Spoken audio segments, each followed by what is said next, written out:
Pastor Ray Frank, Syracuse Wesleyan Church. Today is Monday, January the 9th. Well, I trust that your year has started out great and that things are going well for you so far this year. It's like the other day somebody asked me how I was doing, and I said, well, I'm doing great. I said, but it's just early in the day, so a lot of bad things could still happen. Well, I was joking, and I hope they understood that. But I trust that things are going well. What if you had a bank account in which every day they would deposit $86,400, but they would not carry the balance over to the next day? Whatever you didn't use up that day would be deleted that night. What would you do? Well, if you're anything like me, you would draw out every penny every day that you possibly could. Well, we do have such a bank, but instead of dollars, it's measured in time. Every morning we are given 86,400 seconds. And every night we forfeit whatever time we failed to use wisely. Time is a wonderful gift from God that can be either invested wisely or foolishly. Too many times I have lived as if I were guaranteed tomorrow and had plenty of time to do whatever needed to be done. When I get into that mindset, it's amazingly easy to put off doing the really important things and to waste time in doing things that have no benefit for me or anyone else. Moses prayed to God, teach us to number our days that we may gain a heart of wisdom. Well, if I want to truly use the time God has given me each day with wisdom, I must seek His direction and guidance. Only God knows when my last day on earth will be. I don't want to take a single one of them for granted. I recently read a devotional by Alistair Begg.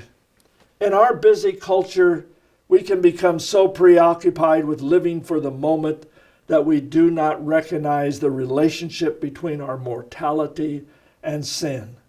If we have no answer to death and do not want to live fearing death, the best we can do is to ignore it and live as though our days are not numbered. But in the resurrection of Jesus Christ, we do have an answer to death, and we need have no fear of it. Our lives can trust in and testify to God's providential care, which gives substance, foundation, and meaning to our existence. We need God to bring this truth home to our hearts and minds. Well, I recently went through the experience of losing a very dear friend to death, and I was deeply saddened. This friend had been on a special mission trip overseas.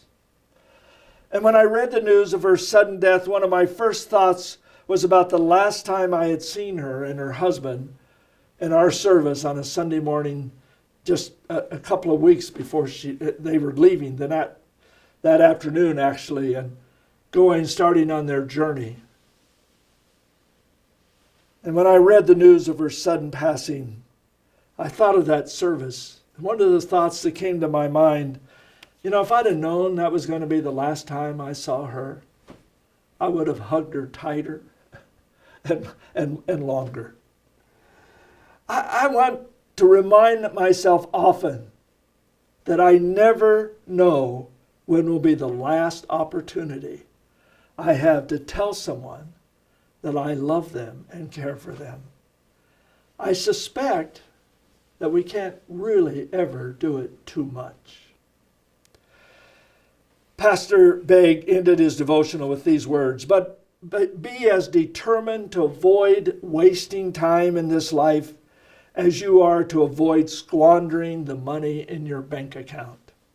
Cherish the mundane and seemingly insignificant moments and ask God to use them to make a difference in your soul and for those around you. Make every second count for Jesus. Well, that's great advice. I trust that'll be your practice this week. God bless you. Have a great week.